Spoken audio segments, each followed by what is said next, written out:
narambwiraga ati rero ijuru ushobora kuzahura n'abantu bataryemera bakakubwira andi magambo, ariko kondisiyo zo kwinjira mu ijuru ubwazo uzikoze udakorera ijuru, hano ku isi wabana n'umuntu wese neza.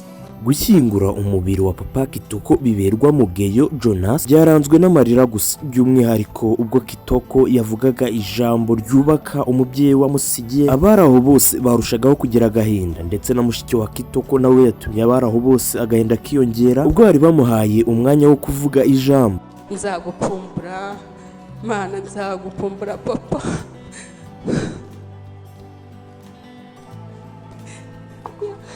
Ibindi bintu biri kubabaza cyane abantu kuri urupfu rwa papa Kitoko ni uburyo yitabyemo Imana. Yitabye Imana azize uburwayi, ariko igitanda yari aryamyeho ubwo yari arwayeho hari abandi babiri nanone bo mu muryango we baherukiraga kurwariraho, ndetse nabo baje kwitaba Imana, uko ndetse ari na batatu bitabye Imana bazize uburwayi bumwe. Ibitaro bibarwa yapfiriyemo, igitanda nico Shendrake mukuru wiwe yararyamyemo.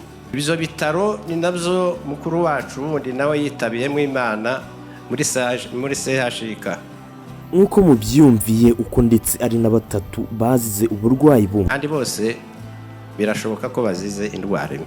Kitoko ndetse na mama Kitoko ndetse n'abavandimwe be, aba bose bahurije ku ijambo rimwe. Bavugaga bati muzehe yari umuntu mwiza, kugira umuntu nkabiberwa ni iby'agaciro gakomeye cyane. Ubuhamya uyu papa Kitoko asize ku isi ni ubuhamya bwiza cyane, by'umwihariko ashimirwa kugira ubwenge bwishi kandi bwiza, ndetse no kubukoresha ku bantu bose bamumenye cyangwa se bari baziranye nabo. Ashimirwa gukangurira abaturage bose bo muri ako gace yari atuyemo kwiga, kandi si ukubashishikariza gusa ahubwo ni no kubafasha kugira ngo bige. Kitoko we yavuze ko yigaga yari umuhanga cyane, by'umwihariko abanyeshuri biganye bari babizi cyane bitewe na papa we umubyara. Uyu biberwa yari umuntu wasengaga cyane, ndetse ngo yari n'umunyabugeni, yandikaga cyane ndetse agacishamo akajya anashushanya. Bitewe no kumenya kwandika cyane ndetse no gukunda gusoma cyane, by'umwihariko amateka, ikarita y'isi yose, ubwo no kwiga ibijyanye na geography, yaje kubiraga abamukomokaho bose baba abanyabwenge cyane